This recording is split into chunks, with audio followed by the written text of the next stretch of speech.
So how difficult is it to do an action film in which the action is non-stop and there's always something happening and it looks like a great product on the screen, but I imagine doing it is really tough. Or can you talk a little about that? Yeah, it's funny because I don't think it's constant non-stop action.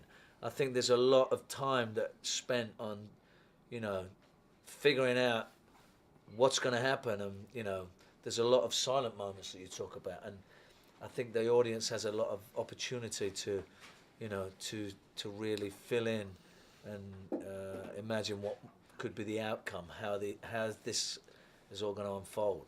Well, as soon as you gather the information, yeah, it's difficult to do a hit and to get away without a trace, and to also make it look like an accident. It deserves a certain amount of preparation, and you've got to be, some kind of a professional to get that accomplished. Yeah.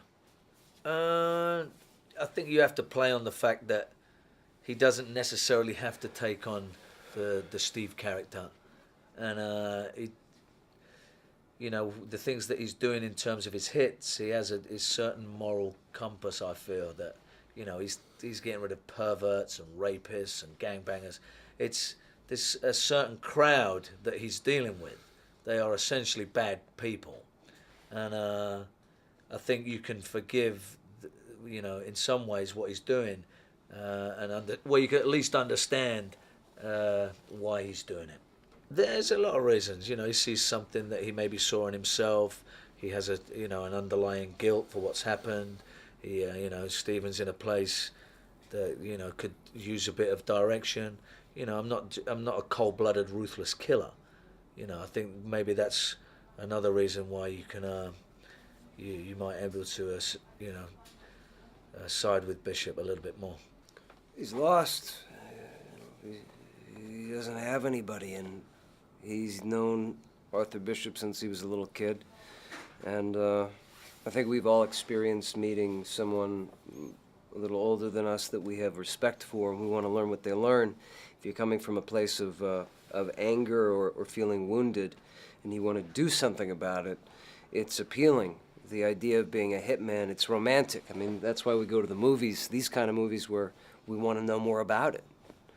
He just takes it too far. He wants to do it rather than just watch it. Yeah, at the same time, he has that for sure, because we just spoke about it. There's a lot of reasons for it.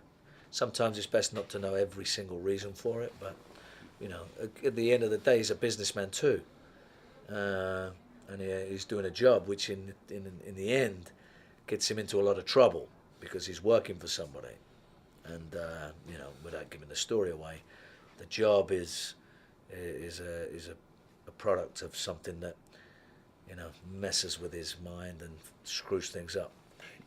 Yeah, he's dealing with a lot on his plate, and that's the exciting thing about this script is that it has all the action elements that we love in movies, but there's characters behind it, and Simon led us and encouraged us to explore that. We don't know, because we're not sitting there going, is he okay? Does it work for you?